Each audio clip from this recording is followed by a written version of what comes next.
everyone stay calm. Everybody stay calm. Let's not say anything over the top here, but Cole Palmer is going to win Chelsea the Premier League. You ain't so tough with that bad boy tuck. I'ma get it how I'm living, I'ma walk the walk. Outline my lines, I rap through thought.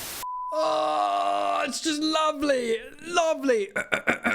Muggy little seagulls. Go back to Brighton, mate. What's up? Welcome back to Football Therapy with me, your host, Jan. Ooh la la. Cole Palmer 4, Brighton 2. In a very, very interesting game with all the goals happened in the first half. Cole Palmer breaking the Premier League record for goals scored in a single half. Let me just deep that. He's broken the record. Not Aguero, not Harry Kane, Alan Shearer, Andy Cole. Pick your centre-forward prolific goal scorer playing for elite teams. Erling Haaland. None of them have scored 4 goals in a half in the Premier League. And he's not even a centre-forward. He's just an absolute superstar. And yes, we're going to spend a lot of time speaking about Cole Palmer in this game. And we're going to get into it. We're going to look at the stats. We're going to talk about the ramifications of this game. And it's going to be a lovely time. We're going to have fun. So thank you for joining me as always. I'll welcome you to support the content. Drop a like, subscribe if you want to, hit the bell if you choose to. Let's get into it. Alright, so this game, Brighton at home, a little bit of a grudge match in recent history, of course, because we took all their players and coaching staff and the other staff, and there's this little bit of needle. And I'm joking when I say muggy little seagulls. They're a good team, you know? They play well, and they've got an excellent new fetus for a manager, and it's all very great. And it's a good story in the Premier League. I'm going to be real, you know. Amidst all the sports washing and rule breaking and stuff, and for Brighton to just be a well-run football club, it's great. So they deserve their flowers, but they are a bunch of muggy little seagulls. So yes, they mosey on down to Stamford Bridge with a couple of Van Hecker's missing, then a couple of absentees, but they, by all accounts, Brighton fans seem to think it was a strong team. They've, of course, up until they came to Stamford Bridge in this game, they were one of the few unbeaten teams in the league. Not anymore. So yes, I was worried, and lots of people were going, oh, this is going to be a big test for Chelsea. Sure, I mean, and this was a big test for Chelsea. But everyone was saying it. Look, we've had a great start to the season, and this absolutely solidifies that. And it's not just Palmer. There was great performances in this team, this Chelsea team, and we will speak about them. Don't you worry. So, you know, settle in. But this was a test, because of course we lost to Man City, but it was the first game. We actually played okay. It was a sort of meh situation. We drew to Palace. We dropped points to Palace in a game we should have probably won. We beat Bournemouth in a game we probably should have dropped points. And we lost to Servette, and both of the Servette performances were pretty poor. Granted, that was like the embryonic phase of the B team, which of course is still very, very strong. So this was a test. Good Brighton, despite having a couple of absentees, coming to Chelsea, and how are we going to do this? And to be honest, it was absolutely mental. The first half was chaos with all the goals in, a little bit more controlled from both teams in the second half, and we're going to speak about that now. So we're going to use SofaScore as per usual for reference here, guys. Attacking momentum, interesting. Brighton did have moments. They had moments throughout this game. Funnily enough, player of the match, a perfect 10 score is that boy Cole Palmer. And yes, it wasn't just the goal. He could have had more as well. Jadon Sancho getting yet another assist. 3 games, 3 assists for the young boy. Moises Caicedo playing well. Baleba does look really good. The Brighton player, Baleba, in midfield. So, of course, they came with their 4-3-3. We're playing a 4-2-3-1. Rob Sanchez in goal. Gusto returns to the side, being the only change from the 3-0 win away at West Ham. We see that partnership still trying to be nurtured between Colwill and Fofana. Cucurella, thought he scored right at the end there when he was doing his non-celebration. Enzo Fernandez, Moises Caicedo. I think Enzo's been really done dirty with that rating. I'm going to speak about him. Sancho, Cole, and Noni behind Nico up top. We saw sub appearances from Pedro Neto, Renato. So Pedro Neto coming in straight right winger swap for Noni. Renato Vega straight left back swap, inverting a little bit, but probably a bit more defensive. Similarly, everything's pretty like for like here. Mudryk going to the left wing. There was no like players being moved over. Romeo Lavia relieving Fernandez of his duties. and then Kunku coming on at the end for Jackson. A very disappointed Jackson, of which we will speak about there.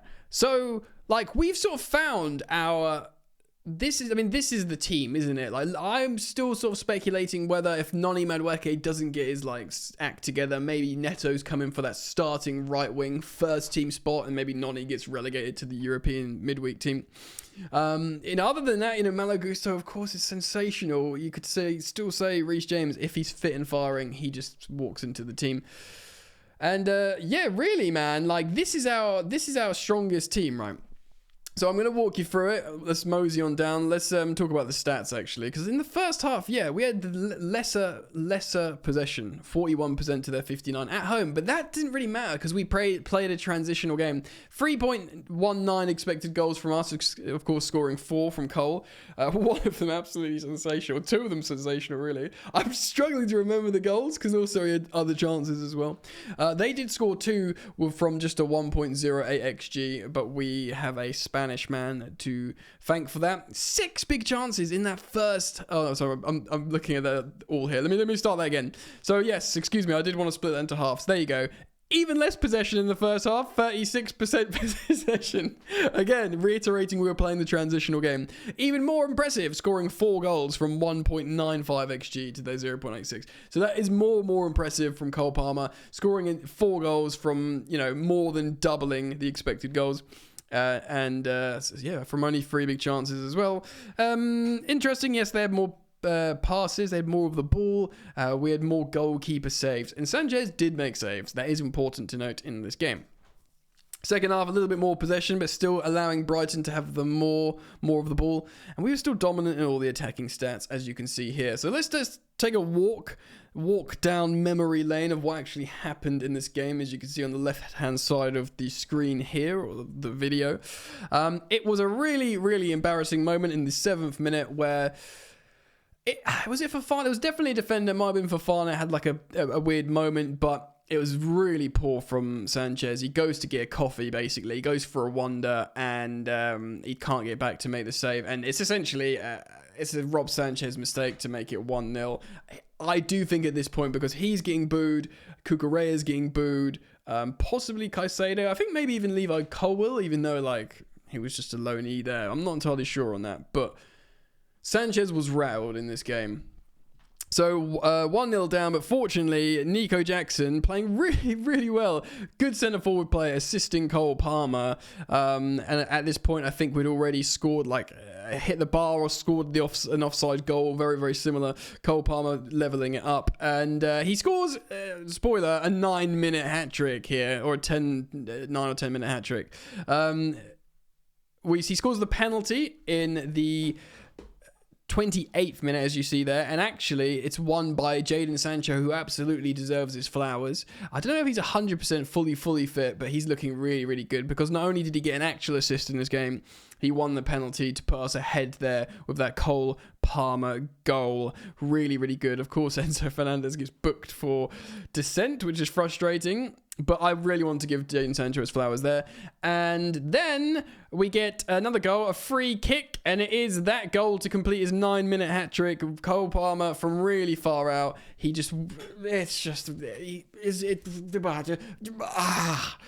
whips, it's postage stamp, mate, top right. He whips it and it curls in. It's a sensational goal in isolation. But to just bang that for your first free kick of the game to complete your hat trick in the first half, it's like poor script writing. It's unbelievable. It's sensational. It's Cole Palmer. Cucurella gets booked, and then Baleba scores a goal. So this is the 3-2. 3-2 here, as you can see on the left-hand side, to make it nervy at that point. From Baleba, who, by the way, does look like the next one off the rack from Brighton in terms of being amazing finds. They'll probably sell him for 80 million in a year. Yeah, and to be honest, I believe this is a bad pass from Sanchez again. I believe I was chatting, feel free to correct me if I'm wrong, but I was raging to my friends in WhatsApp at this point about Sanchez because yes, he's made some saves, but it was him again. I think he was rattled by the whole Brighton thing, which eventually has to stop. If you stay the Chelsea first team goalkeeper, right? You have to eventually stop getting rattled by the team you used to play for, X amount of years ago or whatever, and eventually they'll have to stop booing and they need to get over it because it works, it rattles him, so can you stop doing it? But I think he was very, at this point, and in the first half I was like, this should be 4-0 if it wasn't for Sanchez being rattled. In fact, it should be 6-0 in the first half because we had a couple of offsides. Palmer hit the woodwork. Jackson made some excellent runs. But of course, Cole Palmer does make history on the 41st minute. Assist Jadon Sancho. Again, shout out Sanch. And it's a great finish, the way it curls into the near post on the deck. Lovely stuff. So that was the all-action first half. No goals in the second half. A lot of chess playing from the two managers, I guess. We obviously see the likes of Neto, Vega, Mudryk come in. And it's nice to see, of course, Nkunku comes in as well. Nice to see Lavia make his return. Didn't look particularly good, but he's obviously coming in very, very cold. Lots of change from Brighton as well, from Hertzler. And yeah, man, should we talk about player performances a little bit now? Because it was a sensational first half. And to be honest, it was great football all round. Rob Sanchez, so let's have a look then here. His stats. He did make 4 saves. Goals prevented -11. 4 out of 4 successful run-outs, which probably gave everyone a heart attack. And he's trying to see if his minus goals prevented, which is really, really bad. I think for both the goals, he was very, very poor. Gusto, superstar, man. I love the way he cheerleaded the crowd at the end. He made 4 clearances, 1 in block shot, 1 interception, 4 total tackles. He was dribbled past 5 times, but heck, that's okay. Good, man. Strong. A lot of touches, and despite having not the greatest score here on SofaScore, I think he was great. Marc Cucurella, similarly, all action. If he'd scored that goal, it would be wicked. 0.52 expected assists as well. Man. 6 clearances, which is great. Obviously defended well towards the end. Maybe not his best game, but again, dealing with the whole drama and theatre of it all. Levi Colwill, I imagine he made a lot of passes, as he is inclined to do of late in this Chelsea team. 2 block shots, 2 interceptions, 1 total tackle. He won 3 out of his 4 ground duels. Didn't win any aerial duels, disappointingly. Lost possession 12 times for a centre-back. That is a lot. I'd even say unacceptable. And 2 out of his 7 long balls. To be honest, not his greatest game. We didn't have that much of the ball, of course. We had less possession than Brighton, and he's kind of he's got a little bit of the David Luiz about him. Levi Colwill, when he's on the ball, really good at dictating play, making loads of passes. Of course, he's a good defender, but he's got a bit of that in him as well, which is worth mentioning. I think Wesley Fofana, not his greatest game, I'd have to say. He did make 3 clearances, won 3 out, so he won 50% of his ground duels and aerial duels. And again, like Levi, lost possession a lot. So both of them kind of frustrating. He actually made more passes than Levi, which is interesting because it's usually the other way around. All right then. I think Enzo Fernandez was excellent. So ignore the 6.7 score. He was in my top 4 performers, I think. He did make 4 out of 5 long balls. His passing was immaculate. So for and a couple of maybe the offside goals, getting the attack going, he was absolutely incredible. He does, how much did he lose possession? Yeah, 11 times. Still not as much as the defenders behind him. So as you get up the pitch, you're expected to lose it more. I thought he was really good, Enzo Fernandez. I think he's, I don't know how good his English is, and obviously he's getting booked for arguing, but his passing as well as his tenacity, I'm really, really liking him. Caicedo, though, showing he's probably the best midfielder in the league at the moment on form in terms of not attacking midfielder, functional defensive. 2 key passes from CDMs, insane, by the way. Won the majority of his ground duels. Complete 2 out of 2 dribbles, so he can, carry the ball as well and create a big chance. Just sensational, really. Okay, I'm not going to look at all the stats. I'm going to look at, Cole Palmer. Well, we don't need to do it. He scored 4 goals out of less than 2 XG, as you can see here. Sorry if I've not been moving it over. 0.44 expected assists. So he didn't, he wasn't that great accuracy with his passing. Only 17 passes, but whenever he got the ball, it was goal or assist or dribble or something. He was absolutely sensational. So I expect someone like Cole in a game like this to lose possession 12 times, but not my centre-backs, which is the defence was a little bit worrying. I'd probably just want to look at Jadon Sancho here for stats, and then I can talk about the other guys. Sancho got an assist. He won a penalty. He completed 6 dribbles, which is really good going. And this is what you want to see. Winning 7 of his 11 ground duels, getting stuck in, not some fancy, like, tricky Man United reject winger that, you know, is a bit soft and they got an ego. No, he's doing the business. He's got an assist every game. He's won a penalty, and he's winning by far the majority of his ground duels. That, ladies and gentlemen, is a sensational performance from Jadon Sancho. What did Nani do? A bit frustrating, didn't he? 5 accurate passes. Ugh.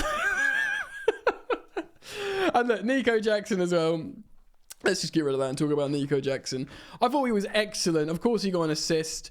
He was a little bit unlucky with a couple of moments. I think that someone's like came in and did a last-minute clearance and what should have been a great goal for him. And I think it was an excellent game. He obviously was really unselfish towards the end when he was desperate for a goal and still tried to play Pedro Neto in. He looked miserable coming off when he got an absolutely huge standing ovation from Stamford Bridge. Like, the Chelsea fans love Nico. I've been high on him for a long, long time. I got some stick for it early doors last season, but hopefully everyone's on board now. He's just getting better and better and better. Superb centre-forward play, superb runs, hold-up play, fitness, again, tenacity, getting stuck in. But he's a good goal scorer as well, and he gets assists, man. He will get assists, Nico Jackson. But, of course, the man of the moment is Cole Palmer, and 4 goals. He could have had 5 and 6. No one's ever scored more than 5, and you thought he can break the goal scoring record here. Like Shearer and Cole and Aguero. Like, it could be all these like elite senior centre forwards in incredible teams that could be beaten by little Cole Palmer, the like attacking midfielder winger in his second like full season as a first teamer. But he did break a record. He broke the most goals for a single half with 4 goals.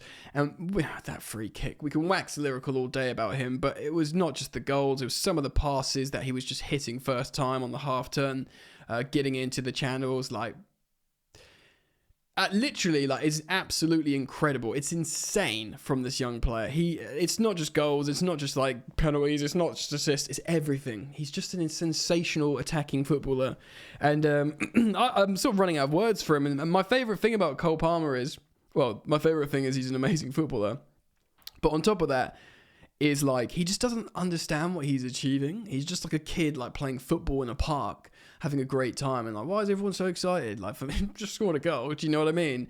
He's so not bothered, and maybe it's like he's not the sharpest, you know, knife in the drawer, whatever you want to say. Like, but I'm not saying he's like dumb or anything. He's just a little bit like, he's I don't want to, because I mean it in the most affectionate way. He's not got an ego. He's not overthinking anything. He's just having a great time, and that's amazing in this modern day of football, in this modern landscape of football, to see a player like that that's just kicking the ball in the park, almost just scoring one of the goals. But in the Premier League at the highest level, it's just lovely stuff, and I love it. Oh, I need to go and calm down, have a lie down, I think. Tell me what you think, guys. Comment down below. What a sensational result and a sensational historic performance from Cole Palmer. As always, thank you for liking and subscribing. I do hope to see you back here on the channel soon. Take care. Peace.